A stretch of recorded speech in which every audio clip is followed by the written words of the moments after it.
Good morning students.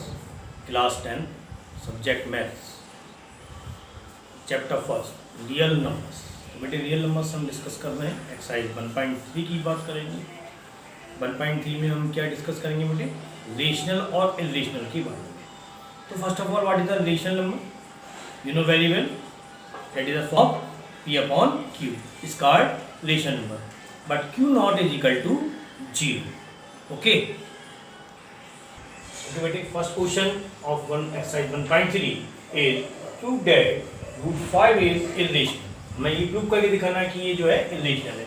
ज़्यादा ध्यान देंगे सारे बच्चे, बहुत इजी है, बहुत ध्यान में रखना है क्या फॉर्म है, क्योंकि इरेशनल प्रूव करना है तो लेट कर लेते हैं बेटे इसको। रूट 5 इज अ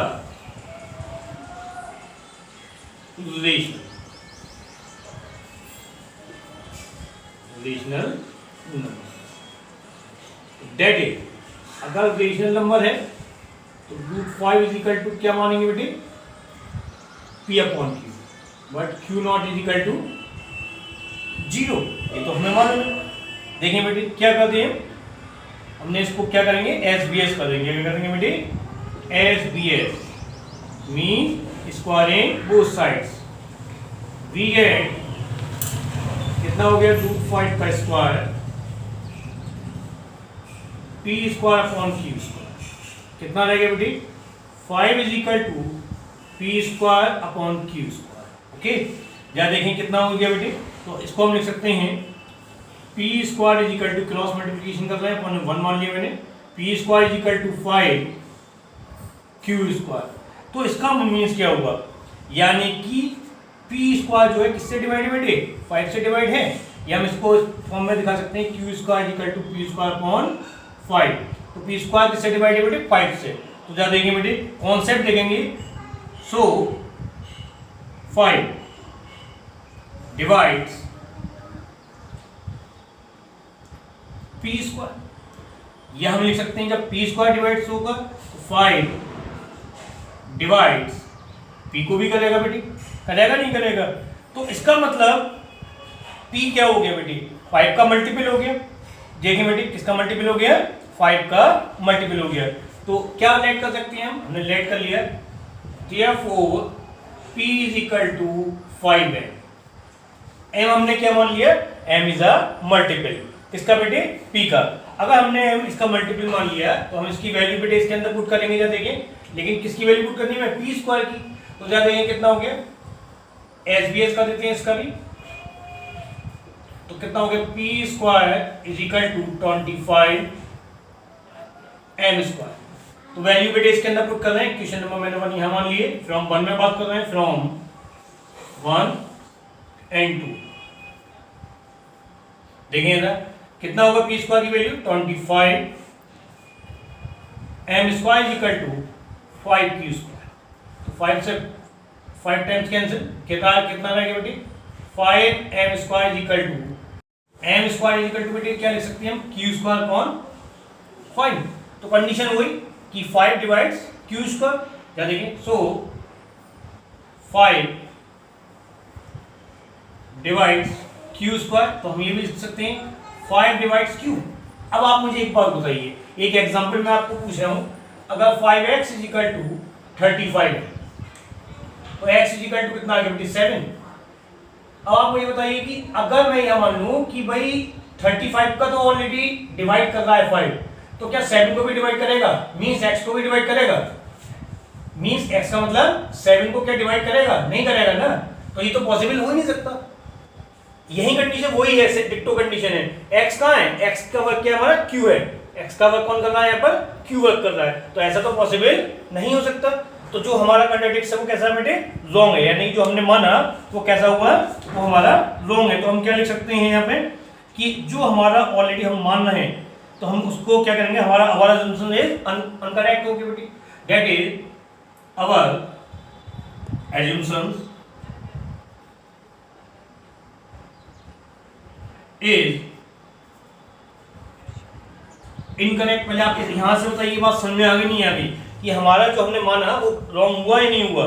भाई मैंने आपको एग्जांपल भी दिखाया कि 35 5 से डिवाइड है, लेकिन अगर मैं ये हूँ कि x भी 5 से डिवाइड हो सकता है, मतलब 7 भी 5 से डिवाइड हो सकता है, नहीं हो सकता ना। तो वही तो कंडीशन है कि मैंने इसको यही मान रखा है बेटे, देखें P square is equal to 5 Q square. Q square condition x का काम कर रहा है, पी स्क्वायर तो डिवाइड हो रहा है 5 से, लेकिन क्यू स्क्वायर भी डिवाइड हो जाएगा क्या? ये तो मैंने आपको नेक्स्ट करके दिखाया, लेकिन यहाँ क्या दिखाया था, डिवाइड हो रहा है, लेकिन एक्चुअल में डिवाइड नहीं होगा, इसलिए हमारा assumption क्या हुआ बेटे, इनकरेक्ट हुआ। तो हम क्या लिख सकते हैं, hence √5 is an irrational number। क्या लिख सकते हैं, इरेशनल नंबर। ओके, तो ये हमारा क्या हो गया, √5 एक इरेशनल नंबर हमने प्रूव कर दिया। क्यों, पहले हमने रेशनल नंबर मान के चला, तो वो कंडीशन को सेटिस्फाई नहीं कर रहा था, इसलिए हमने क्या कर दिया, our assumption is incorrect. Okay, second question बेटे, प्रूव दैट 3 + 2√5 इज इरेशनल। मैंने आपको एक सिंपल फॉर्म में भी दिखाया। अब ये क्या है, 2 टर्म्स में डिवाइडेड हो गया, 3 + 2√5 हमें क्या दिखाना है, रिलेशनल। तो मैंने बताया था जब भी कोई चीज को रिलेशनल हमें प्रूव करना होता है तो हम उसको क्या कर लेते हैं, लेट कर लेते हैं। Let 3 + 2√5 is a rational number, is a rational number. That is, जब रेशनल नंबर होता है बेटे, that is the form of P/Q, that is the form of P/Q।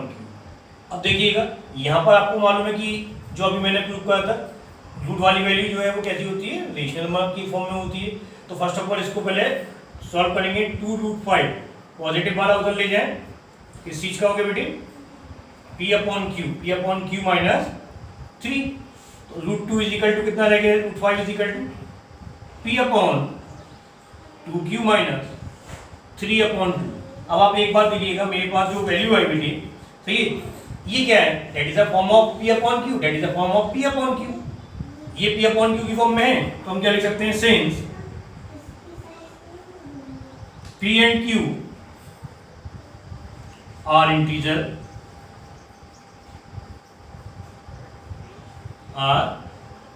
integer, therefore P/2Q -3/2 is a rational number, is a rational number. तो जब ये rational number हो गया बेटे इजिकल टू √5 के, तो √5 भी कैसा होगा, रेशनल नंबर होगा। तो देयरफॉर √5 इज अ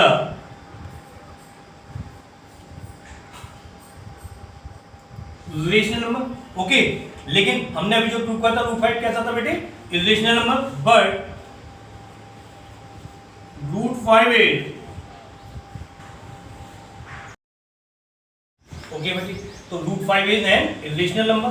लेकिन √5 हमने क्या प्रूव करा, रेशनल नंबर, जबकि हमने पीछे क्या प्रूव कर रखा था, √5 क्या था, इरेशनल नंबर। तो अवर एज्यूम्पशन इज इनकरेक्ट। तो हम क्या लिख सकते हैं बेटे, सो 3 + √5 is an irrational number।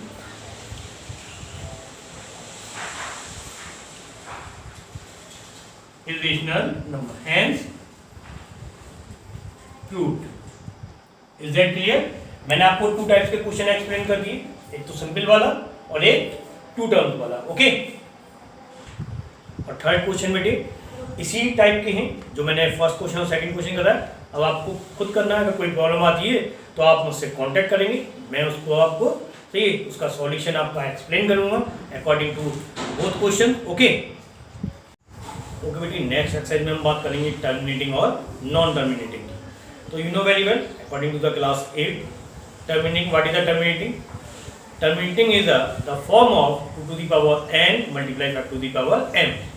अगर कोई भी डिनोमिनेटर 2 की पावर n और 5 की पावर m मीन्स 2 और 5 का मल्टीपल है, या 2 का मल्टीपल है या 5 का मल्टीपल है केवल, तो वो क्या होगा बेटे, वो जो है टर्मिनेटिंग होगा। अगर 2 5 के अलावा कुछ और भी टर्म आती है, दोनों में से कोई भी एक आ जाए तो भी टर्मिनेटिंग है, दोनों आ जाए तो भी टर्मिनेटिंग है, लेकिन अगर उसके अलावा उसके साथ अदर डिजिट भी आ रही है तो वो टर्मिनेटिंग नहीं है।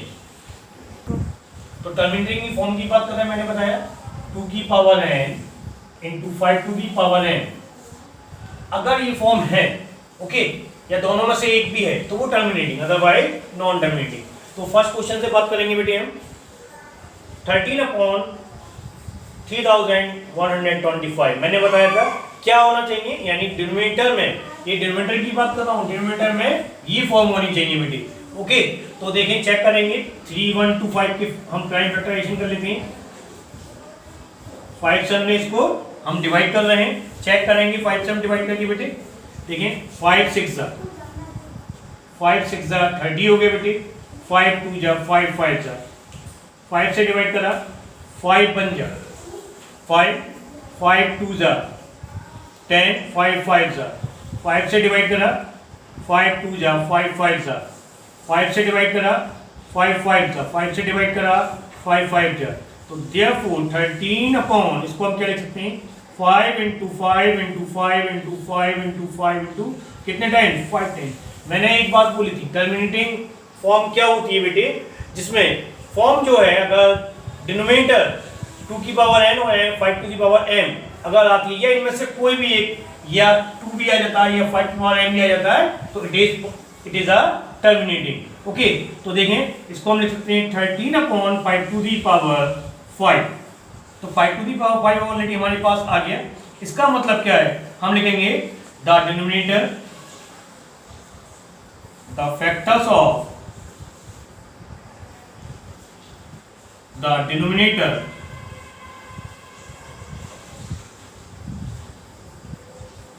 थ्री 125 आर किसका बेटे 2 की पावर 0 इंटू 5 की पावर 5। ओके, तो देयरफॉर हमारा कैसा हो गया बेटे 13/3125 इज अ टर्मिनेटिंग डेसिमल।